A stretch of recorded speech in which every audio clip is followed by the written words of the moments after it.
Vámonos al tema. Aplazan audiencia de medida de coerción contra Maribel y Antonio Espaillat por tragedia del Jet Set.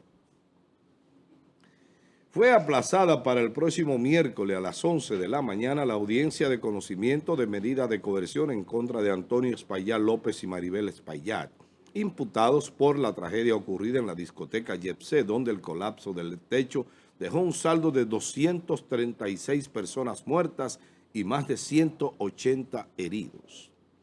El Ministerio Público solicitó al juez que se imponga prisión preventiva para Antonio Espaillat y arresto domiciliario para Maribel Espaillat, además de que se declare el caso como complejo, alegando la gran cantidad de víctimas y la magnitud del proceso judicial. Según la investigación del Ministerio Público, desde diciembre del 2024 hasta el día del derrumbe se registraron múltiples eventos que evidencian un patrón de negligencia e irresponsabilidad por parte de los hermanos Espaillat, quienes, conforme al expediente, tenían conocimiento pleno de las condiciones estructurales peligrosas del techo de la edificación y no tomaron los debidos correctivos o los correctivos necesarios. El techo del Jet Set presentaba faltas estructurales, filtraciones y desprendimiento de escombro desde el año 2024. Pese a ello, los responsables del club nocturno, Antonio y Maribel Espaillat, no realizaron las reparaciones adecuadas, señala la acusación presentada por los fiscales. Que todavía no es acusación, en este caso sería la solicitud de medida. El colapso del techo durante un evento multitudinario dejó cientos de familias afectadas, muchas de las cuales aún esperan la localización e identificación de sus seres queridos o el inicio de una evaluación médica y psicológica formal. Ahí están las imágenes de cuando Antonio Espaillat llega a la Procuraduría General de la República. Vámonos entonces a la pregunta del día. La pregunta del día: ¿qué espera usted de la sentencia final en el caso Jet Set, considerando la magnitud de la tragedia y la supuesta negligencia de los acusados? 829-451-3381, nuestra vía de comunicación a través de la red social WhatsApp. Allí le vamos a leer su comentario o su respuesta a esta pregunta, que la repito. ¿Qué espera usted de la sentencia final en el caso Jet Set, considerando la magnitud de la tragedia y la supuesta negligencia de los acusados? La gente va a decir que lo que quiere es 20 años de prisión.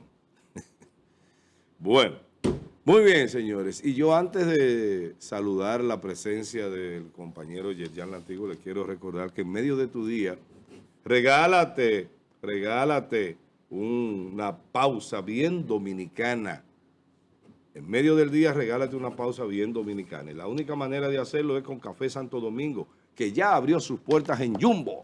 Sí, señor, aquí en San Francisco de Macorís, en el sabor y el aroma inconfundible del Café Santo Domingo. Yerjan, buenos días. Yo voy a disfrutar de mi café en lo que tú te presentas y saludas a la gente. Yo tengo que salir a buscar, mío. Dilo como tú lo dices, qué barbaridad. Sí, qué barbaridad. No, pero eso lo resolvemos. Hasta yo me paro y te brindo café, porque bueno, si es Santo Domingo hay que brindárselo verdad. a los amigos. Yo lo quiero ir a buscar, lo que pasa es que bueno, ya estoy bien. sentado aquí.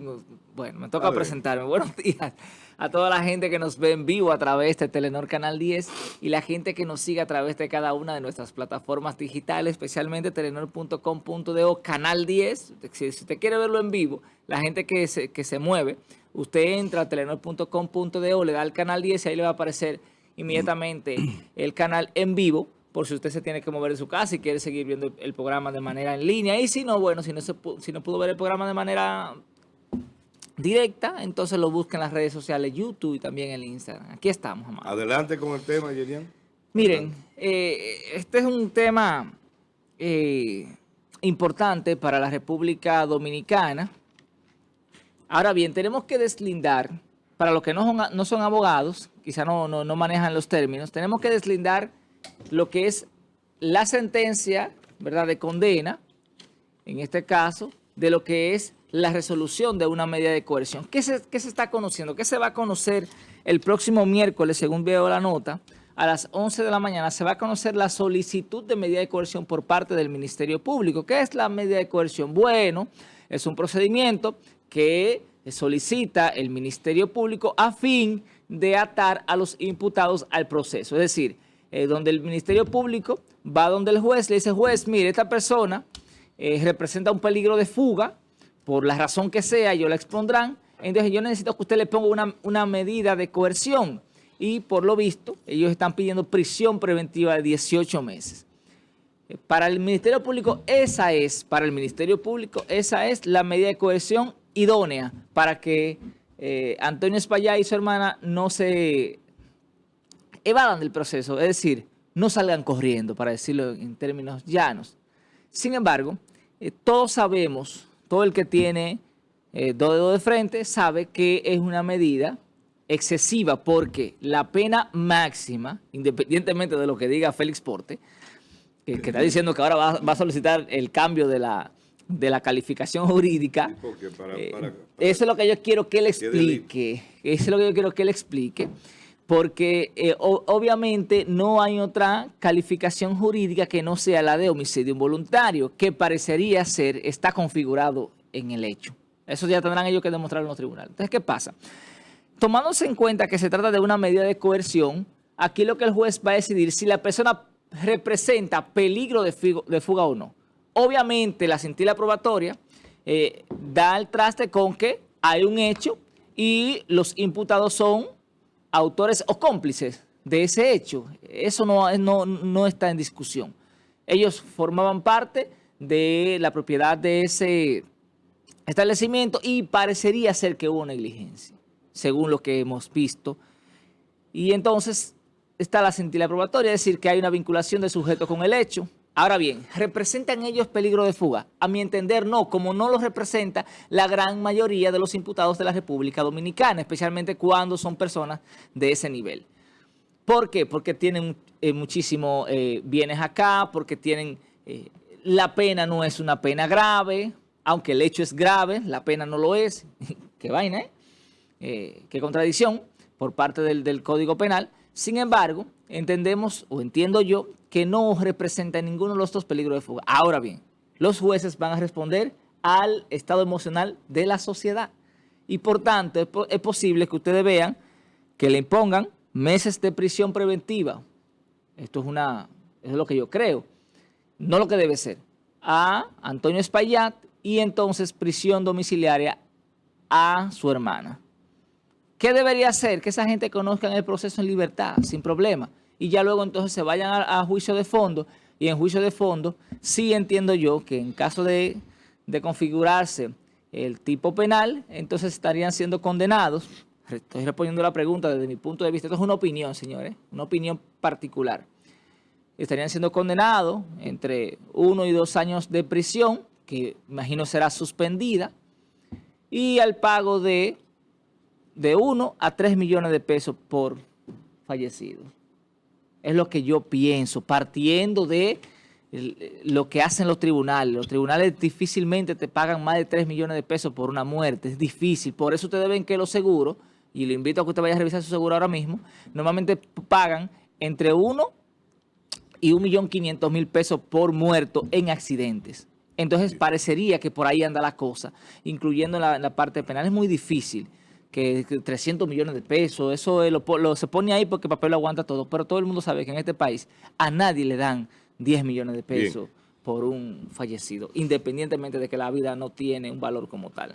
Buenos días, Carolina. Buenos días, equipo. Buenos días, amado José Rosa. Buenos días, Yerjan. Y buenos días a toda la gente que está con nosotros muy temprano. Adelante con el tema, querida. En el día de ayer veíamos al señor Camacho, que hacía días que no sale en los medios de comunicación. Y ciertamente nosotros que hemos perdido la fe o la esperanza de que los procesos que se llevan, procesos importantes en la República Dominicana, haya resultados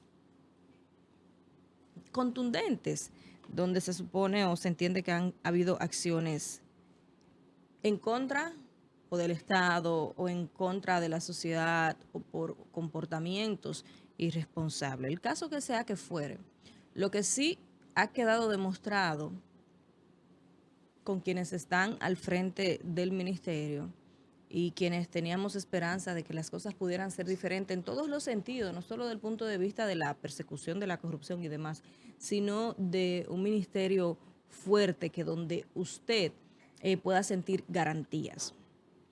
El señor Camacho hablaba de la fortaleza y de lo que entienden ellos que debería de recaer por el tema de la irresponsabilidad y todo lo que aplica, irresponsabilidad extrema, creo que es el término que utiliza. En este caso, hay evidencias, hay documentos, hay testimonios y todo un sinnúmero de cuestiones que se entienden que podría facilitar una condena. Eso no lo sabemos. Lo cierto es que llamó la atención y creo que fue lo que tuvo un impacto importante en el accionar y que esta persona pues como que se agilizara el tema del caso. Fue en las declaraciones del joven donde tiene evidencia, uno de los empleados tiene los audios, tiene video diciéndole, solicitándole el mismo día que esa fiesta no podía ser, o sea, ese punto de gravedad partiendo de lo que dice este ex empleado y amenazas por parte de la familia según lo que tenemos a través de los medios. Nosotros sabemos que aquí hay mucho poder, estamos hablando de personas que manejan medios de comunicación, cadenas de medios de comunicación. Y lo que esto significa a nivel de influencia, de toma de decisiones, al punto que hemos visto el abogado o el grupo de abogados que tiene. De los abogados representantes del presidente dejar sus funciones para ir a defenderlo, no estamos hablando de cualquier gente. Entonces esto tiene una serie de implicaciones en el proceso que no pasa como un don Juan de los Palotes que esté en este proceso o que esté siendo sometido a un proceso judicial. Bueno. Nosotros tenemos una realidad aquí, una realidad grave, tristísima, no hay otra palabra, de todo lo que se ha vivido en la República Dominicana, algo nunca visto. Y fuera parte del sentimiento y de lo que nosotros aspiramos a que pudiera ser, dejando todo esto de lado, lo que podríamos nosotros solicitar, y yo sé que es el deseo de mucha gente, que aquí haya régimen de consecuencias, que desde la función del Ministerio Público y de esos jueces que van a estar ahí, se cumpla con el rol de sanción en la medida en que lo amerite. Señores, no estamos hablando de cualquier cosa. Bueno. No estamos hablando de cualquier cosa. Mira, el tema aquí está en lo siguiente. Por mucho que uno sienta el dolor que sintió la República cuando eso ocurrió, indudablemente la ley no ayuda. Yo dije aquí la semana pasada, Esa tambora está buena. y yo espero que él termine de endulzar su café. Santo Domingo. Santo Domingo, no, claro, aquí no se toma otra cosa, porque el ruido llega hasta aquí. Pues bien, yo decía, la semana pasada yo había hecho un comentario acá con relación al tema y decía que los responsables de lo que está ocurriendo o de lo que va a ocurrir con ese caso, que no va a pasar de donde tú quieres que pase y como tú, mucha gente quiere que pase, y no va a pasar de ahí porque no hay ley para sostener eso. No hay ley. El código es exactamente, y a mí esa vaina de que yo tenemos pruebas, óyeme, Camacho sabe, mejor que yo, también como yo, que la prueba que tiene el Ministerio Público es para determinar negligencia. Exacto. Nada más. Y eso es lo que dice la ley. O sea, con relación al artículo 319, que es el homicidio involuntario, eso está claro. Está claro. Si yo fuera Antonio Payá, dijera, dígame cuál es la sentencia, yo la voy a cumplir y se acabó. Claro. Porque ya ahí no hay nada que hacer. Pero tampoco hay nada que hacer del otro lado. Tú sabes quiénes son responsables en este país, en este momento de lo que va a pasar con el tema del YEPSE, los legisladores que hemos tenido en los últimos 27 años.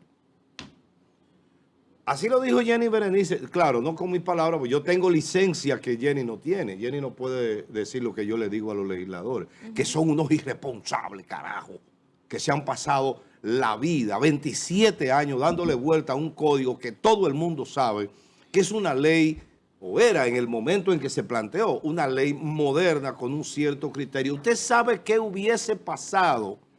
Yo lo expliqué en un comentario, que se hubiese aplicado el cúmulo de pena. Por cada muerto se hubiese aplicado el cúmulo de pena y se hubiese condenado a esa gente a 60 años de prisión, que es lo máximo que plantea el proyecto del código, lo que antes fue la ley 545, que luego el Tribunal Constitucional detutanó, por una, que yo digo, siempre lo he dicho y lo voy a decir aquí, lo voy a repetir aquí. Yo pienso que eso fue una jugada calculada del ex síndico de Santiago, Abel Martínez. Porque no es posible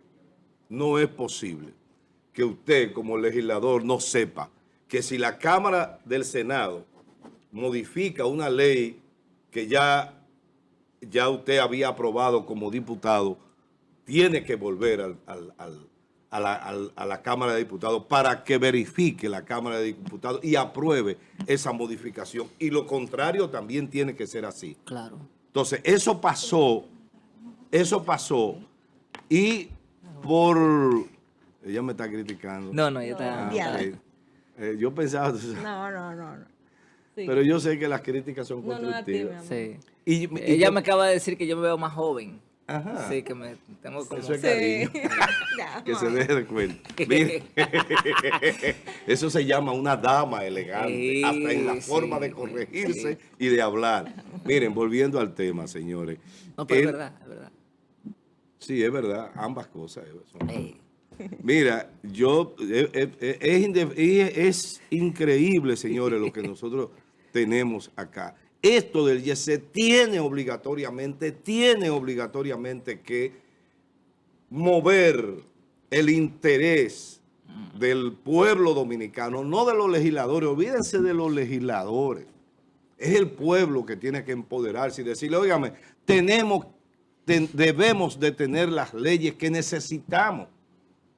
Porque es lo que en la entrevista que le hicimos el lunes pasado a la señora diputada, yo le decía que las leyes que quiere el príncipe, ¿recuerdan? Sí, Sí. sí. Las leyes que quiere el príncipe se aprueban de una vez. Y es verdad. Miren lo del DNI, una ley terrible, contraria a la Constitución por las 4 esquinas. Y con todo y eso se la aprobaron, por Sí, Dios. sí. ¿Y por qué no aprueban el Código Penal? ¿Será por lo de las 3 causales? Porque lo ¿Será dejen, por que lo dejen fuera y que lo manden a una ley Claro, especial. una ley especial. Eso se le ha planteado al Claro. Congreso en varias ocasiones. Señores, eso va a provocar un dolor más serio y más grave y una desazón en este país cuando se dé esa sentencia. A menos Perdón, Amado, ahí no te Sí, da la idea. no, ¿Qué es dale, lo que dale. decía cuando refería sobre Camacho? Cuando tú lo escuchas, te vende un panorama de que va a ser algo contundente a nivel de justicia. Entonces, cuando tú tienes los resultados, ¿qué es lo que ha pasado? La manera en que ellos se han manejado. Cuando estaban, por ejemplo, en el PECA. te das cuenta, Guardando las distancias, Sí. pero si no, ¿cómo se refieren? te das cuenta que en cierto modo hay un tema de mediático, un manejo mediático. Y eso es peligroso. O sea, una de las cosas que se aconseja, yo fui profesor en la escuela del Ministerio Público, por unos años, no mucho tiempo, porque no era realmente mi fuerte, pero por supuesto era parte de mi formación, o es parte de mi formación. Yo fui en la escuela del Ministerio Público profesor de litigación, técnica y estrategia de litigación oral en el juicio penal, así se llama la materia. Yo estudié esa materia, o estudiamos esa materia un grupo del Ministerio Público con uno de los más brillantes litigantes o profesor de litigación, Rafael Blanco, chileno, brillante. Y a partir de ese momento nos hicimos muy amigos y finalmente terminé dando la materia a los nuevos Ministerio Público. Y una de las cosas que se aconseja en litigación es no ofrezca en un tribunal lo que no puedes probar. Ese es el ABC. El ABC. Primero, debes tener un lema. Un lema es como una idea de conjunto, producto de lo que tú has visto ya como investigador. Es una idea de conjunto de cuál es el leitmotiv de ese caso. Claro. Y eso lo enseñábamos y los ministerios públicos lo practicaban excelente. Sí, En la sí, práctica, sí. yo no he visto al de primero. hecho, Wilson Camacho me dio una clase a mí precisamente, donde hablaba específicamente de ese tema de la litigación. Y él hablaba del lema, y el lema hay que repetirlo. Claro. ¿Sabe quién es un experto en eso aquí en San Francisco de Macorís? Este fiscal joven, Angel. Ay. Yo lo recuerdo en un proceso Sí. donde él decía, porque fulano mató a su padre. Y cada vez, y decía 3 palabras y volvía y lo sí. decía. Entonces era el lema y él estaba sembrando en los jueces Claro. precisamente esa teoría. Exacto. Eso Fulano mató a su padre. Entonces se mantenía todo el tiempo repitiendo el lema, Los que jueces es lo son que él seres quiere al humanos. final, que se le quede al Claro. juez. Exactamente, esa es la idea, es sembrar desde el principio. Una estrella. Es partiendo de la teoría del caso, tú siembras desde el principio una Sí. matica, que cuando llega al juicio, cuando ya el juicio está en la fase final, ya esa matica está grande. Claro, Y es lo único claro. que el juez ve, oye, que el Sí, juez. claro. Al Tipo fin y al tres cabo. patines. Pero mira, Amado, Sí, hay, sí, hay un adelante. detalle. Si pueden colocar la imagen, porque aquí se está jugando, aquí se está creando una ilusión óptica, desde mi punto de vista. Repito que esto es una opinión, ¿eh? Si ustedes se dan cuenta en el vehículo en el que llevan a Antonio Espaillá, vayan a ver si lo encuentran, muchachos. Hay un mensaje evidente. No, cuando él se desmonta, se ve el Hay un vehículo. mensaje evidente aquí. Obviamente, miren eso, miren, ese es un vehículo prácticamente que se está cayendo a pedazos. Cuando todos sabemos que la Procuraduría tiene minibuses en muy buenas condiciones. Aquí, miren un minibús ahí en buenas condiciones y lo llevan en una van chiquitica ahí. Entonces, aquí hay una ilusión óptica, incluso con la solicitud de los 18 meses, es una ilusión óptica. Todo el mundo sabe que no le pueden imponer 18 meses de prisión. Entonces, ¿para qué lo pides?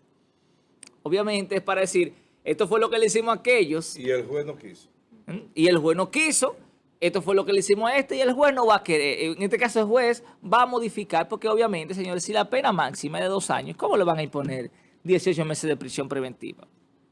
Es absurdo la solicitud, pero obviamente se está jugando aquí, ¿verdad?, con la inteligencia de mucha gente, que dice, bueno, esos jueces, ahorita la culpa, ¿a quién le cae?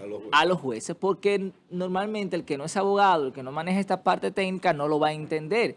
¿Qué es lo que va a decir el juez? Señores, pero esta gente se han presentado aquí de manera libre y voluntaria, a esta gente se le llamó y vinieron, esta gente sabe la magnitud del caso y estaban fuera, en el caso de Yo fuera Antonio, el juez. y yo lo mandara, le pusiera una garantía Prisión económica. domiciliaria a los dos. Yo lo Y mandara así, con una garantía económica para su casa. Pero el mejor equilibrio aquí, porque independientemente Prisión de que domiciliaria, ¿tú crees? una prisión domiciliaria a los dos, primero no es una prisión tan lesiva como la prisión preventiva, pero no deja de ser. Tú dices por la magnitud del Sí, hecho. sí, por la magnitud. Porque realmente Tomás. ninguno de los dos representa peligro No, de no, no, fuga. absolutamente. No lo representa. Pero Absolutamente. bien, para un tema de tranquilizar un poco a la sociedad, que por el tema del dolor Claro, que se ha exacto. provocado con No, y la que cantidad de realmente al muertos. parecer ellos fueron sumamente negligentes. Sí, sí, sí. Porque indudablemente que hay muestras en video y eso. No, y el elemento aquí fundamental para demostrar la negligencia es el tema de la lona. O sea, le estaban colocando una lona para acaparar el polvo y el agua. Si hay polvo y hay agua, hay un problema, Claro, un ¿verdad? problema En la estructural. estructura del edificio que había que corregir. Sin embargo, prefirieron Y hay seguirle otro- poniendo la lona y ahí está el Y problema. hay otro asunto que no se ha mencionado y es el hecho de que supuestamente los escombros del jet set se trasladaron de una ciudad a otra, de la capital a Santiago. A No Santiago, sé. a Santiago. no y sé. y cuando llevaron a Santiago, No al sé. lugar donde, de ahí también lo movieron de una vez. Entonces, ¿cuál es el show? O sea, ¿qué fue la idea? Eso fue una jugada estúpida totalmente. Sí. Estúpida. ¿Por qué? Porque eso es una muestra de querer ocultar una verdad que es indefectible. que no hay forma de ocultarla, porque está ahí a la vista de Pero todos. hubo un ingeniero ahí, no tengo el nombre ahora, no lo retengo, que fue capaz de hacer público un supuesto informe preliminar de él particular, donde él decía que no, que el peso que tenía el techo no había sido causante. ¿Y qué fue entonces? O sea, si tú no tienes un peso excesivo encima del techo, ¿cómo el techo se viene abajo? Mira otras cosas, Yerjan Amado, que ha agravado todo el proceso de parte de los imputados. Y es la manera o la actuación que han tenido luego del hecho. Se habla ¿Qué ha tenido? que han tenido, la manera en que han manejado, tratado de manipular. El empleado, dicen que le hicieron firmar un contrato de liquidación, y a muchos de los empleados, de confidencialidad y de no... Con una cláusula de confidencialidad, así se llama. Sí, y de no, o sea, de esto mismo, de que no refieran nada sobre el tema, entre otras cuestiones, que por un asunto pues de criterio no vamos públicamente nosotros a estar diciendo porque no están confirmadas, pero ha habido un comportamiento inadecuado luego del hecho que deja mucho que desear, porque no solo es que te pase un error, por más grave que sea una situación, que te veas envuelto o que cometas algo indebido. Ahora, como tú actúas luego de esto, deja mucho que desear de ti. ¿Tú sabes qué es lo que indica eso? Mire, es una situación tan seria y tan grave que en principio parece que no buscaron asesoría legal e inmediata, sino que en principio hasta los propios dueños del local entendían que lo que había pasado era tan grave, que había obligatoriamente que buscar la manera de cómo ocultar algunas cosas o salvar algunas cosas. Y por eso, porque no tiene sentido. ¿Qué era lo que iba a determinar el análisis de los escombros? Que el techo se desplomó. ¿Qué era lo que iban a decir los testigos? Que el techo se desplomó. Y eso no es lo que dice la ley, que constituye los elementos del delito. Pero claro, entonces ven acá. Pero ¿y qué dice el Ministerio Público? Que quizás podría ser por eso que tú estás diciendo, que intentaron encubrir, vamos a decir, Sí, por la gravedad de hechos. Hay un lenguaje ahí corporal. Tuvieron más de 10 años, según el Ministerio Público, tuvieron más de 10 años haciendo remodelaciones, haciendo cambios estructurales, remodelando, pero del punto de vista de la estética, no de fortalecer la estructura para evitar que esto sucediera. Cuando tú lees parte del expediente, año tras año fueron haciendo cambios, no hubo un proceso adecuado ni de solicitud a las alcaldías, a los supervisores o a las aprobaciones que se necesitan para hacer cambios a una estructura donde tú ofreces servicios, donde visita gente. Pública. Entonces, toda esta serie de hechos es lo que hace que se entienda que sean más culpables o una irresponsabilidad enorme, y por eso ese manejo que posiblemente se evidencia. ¿Tú sabes qué me pregunto yo? Después de esto, ¿estarán las autoridades pendientes de la ciudad colonial, donde vive tanta gente y hay tantos? ¿Qué es lo que van a estar pendientes? ¿Tú has visto supervisando en San Francisco, por poner un ejemplo? No están pendientes de nada. Pero la pregunta aquí es... La PACA, la que la cerraron. Exacto, sí, la pulga aquí que la cerraron, eso sí estaba mucha gente pendiente. Pero miren, lo que hay que preguntarse es en manos de quién estaban esos escombros luego de la tragedia. No podían estar nunca en manos del dueño. Claro, es lo que yo entiendo. No podían claro estar bajo ningún concepto en manos del dueño. Entonces estaban en manos de la autoridad. ¿Quién retiró los escombros? La autoridad, el COE. Entonces esos escombros no podían estar nunca en manos del dueño, porque se supone, a otro pueblo. Se supone que ya esos escombros formaban parte, ¿verdad?, de la escena criminal, vamos a llamarle así, de la escena del crimen o del hecho. Entonces no podían estar nunca en manos del dueño. Quien lo trasladó a Santiago fue la autoridad. No fue el dueño. Entonces hay que ver hasta dónde la autoridad está vinculada en esa supuesta manipulación de las pruebas, porque ahí tenemos que profundizar. Claro, no es tan sencillo como, lo llevaron a Santiago. ¿Quién lo llevó? ¿Por qué lo llevaron? ¿Por qué lo llevaron a Santiago? ¿Quién dio la autorización? Eso es fácil, porque eso está ahí. Esos camiones alguien lo contrató. Entonces, a veces señores, también se juega mucho aquí a crear ilusiones ópticas para que la gente crea una cosa cuando en el fondo yo pienso es otra. Que